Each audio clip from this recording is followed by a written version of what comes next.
आज हम बात करेंगे एक ऐसे फैसले की जो देश के भविष्य पर ताला लगाने जैसा है। उत्तर प्रदेश सरकार लगभग 5000 सरकारी स्कूलों को बंद करने या उन्हें आसपास के स्कूलों में मर्ज करने की योजना पर काम कर रहा है। 2017 में प्रदेश सरकार ने 5000 हिंदी माध्यम के प्राथमिक विद्यालयों को अंग्रेजी माध्यम में बदलने की योजना की घोषणा की थी, लेकिन 2025 आते आते सच ये है कि वही सरकार अब 5000 स्कूलों को बंद करने जा रही है। जी हाँ, ठीक सुना आपने, सरकारी स्कूलों पर ताले लटकाए जाएंगे और बच्चों से कहा जाएगा पढ़ाई तो जरूरी है पर जरा और दूर चलकर पढ़ना होगा।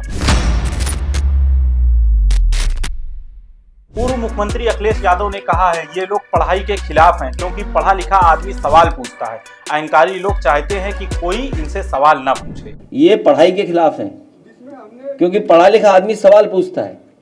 अहंकारी लोग चाहते ही नहीं कि सवाल इनसे पूछे कोई। और आप सोचिए, मर्जर के बाद बेटियां कैसे जाएंगी स्कूल पढ़ने?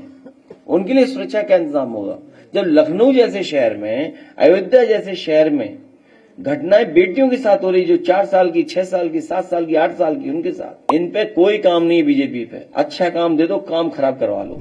अब जरा आप सोचिए, जिस दौर में हर हाथ को कलम होनी चाहिए और हर गोद में किताब पहुंचाने की जिम्मेदारी सरकार की होनी चाहिए, उस दौर में स्कूलों को बंद किया जा रहा है। भारतीय संविधान के अनुच्छेद 21A में प्रावधान है कि राज्य 6 से 14 वर्ष के आयु के सभी बच्चों को निःशुल्क और अनिवार्य शिक्षा प्रदान करेगा। लेकिन जब स्कूल ही बंद हो जाएंगे तो ये अधिकार किताब में रहेंगे कि जमीन पर उतर भी पाएंगे? सरकार का तर्क है कि कुछ स्कूलों में बच्चों की संख्या कम है, इसलिए उन्हें मर्ज किया जा रहा है। लेकिन मेरा आपसे सवाल है कि बच्चों की संख्या कम क्यों है? जो बच्चा पहले आधा किलोमीटर चलकर स्कूल जाता था, अब वो 2 से 3 किलोमीटर कैसे जाएगा? जिन इलाकों में इन स्कूलों को बंद किया जा रहा है, वहीं आसपास के इलाकों में प्राइवेट स्कूलों को मान्यता दी गई है और धड़ल्ले से चल भी रहे हैं, जबकि नियम कहते हैं कि 1 किलोमीटर के दायरे में प्राइवेट स्कूलों को मान्यता नहीं दी जाएगी। ये पूरा खेल प्राइवेट स्कूलों को फायदा पहुंचाने का है। सरकारी स्कूलों को कमजोर करो, बंद करो और फिर उसी जगह पर प्राइवेट स्कूल को फैलाओ, यानी शिक्षा को अधिकार नहीं व्यापार बना लो। इसका सीधा असर पड़ेगा गांव के उस बच्चे पर जिसके पास न साइकिल है न फीस भरने के पैसे। तब वो बच्चा पढ़ाई छोड़ देगा और मजदूरी के रास्ते पर निकल पड़ेगा।